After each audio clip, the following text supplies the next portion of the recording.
Hello, welcome to another reading of the Rhapsody. Today's topic is filled with the totality of the divine essence. All right, so the theme verse is Ephesians chapter 3, verse 19. And to know the love of Christ, which passeth knowledge, that ye might be filled with all the fullness of God.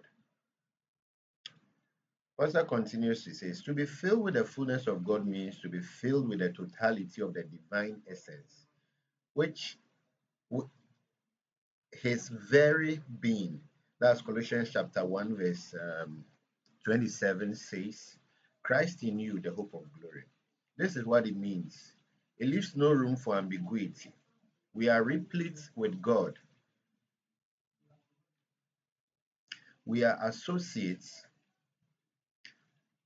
of the God kind, not when we get to heaven, but here and now in the earth, in this same life. Imagine being full of God, His power, wisdom, and glory. Most of the time, when we read things like this, it becomes too difficult for people to believe. But that's how simple it can be. All right. So that fear has no place in you. This is why we as Christians are bold. We cannot accommodate fear because we are loaded with the fullness of God. The Greek word for filled is pleroo, which and it means the full or maximum load. That means we are completely saturated with the maximum load of God. Jesus exemplified this. He declared, as the Father had life in himself, he so had he given to the Son to have life in himself. Jesus was the divine essence filled with God. God's plan for the church, God's plan is for the church to reach this same level of understanding and expression. We, as the body of Christ, must attain this consciousness, walking in the fullness of God. The Lord will rapture the church in this mature state.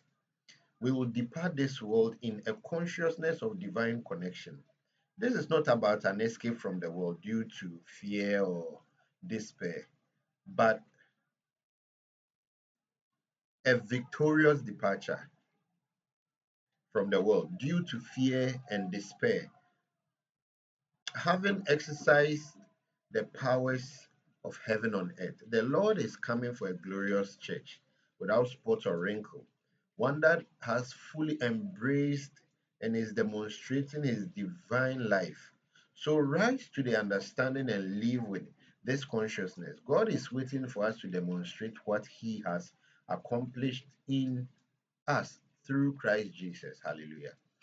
All that pastor is saying is that God gave birth to us as Christians, and his power is in us. Your consciousness and your practice of the word of God will take you higher to the fullness of God. With this, you as a Christian are not supposed to be fearful of the future, of the current, or even the past. We are as bold as God. I want you to confess this confession after me. I'm filled with the fullness of God, with the totality of his divine essence, his very being. Christ in me is the hope of glory. I am full of his power, wisdom, and glory, and I walk in the consciousness of this truth. I live victoriously, fulfilling God's purpose for my life. Amen. Now, all these things cannot work for you if you are not a Christian. So I want you to pray this prayer after me if you are not a Christian, so that you can also become a Christian. Say, oh Lord God, I believe with all my heart in Jesus Christ, Son of the living God. I believe he died for me and God raised him from the dead. I believe he's alive today. I confess with my mouth that Jesus Christ is the Lord of my life from this day. Through him and in his name, I have eternal life. I am born again. Thank you, Lord, for saving my soul. I'm now a child of God. Hallelujah. Congratulations. If you pray this prayer, kindly reach me and let's continue from there. See you in our next Rhapsody of Realities reading. Bye bye.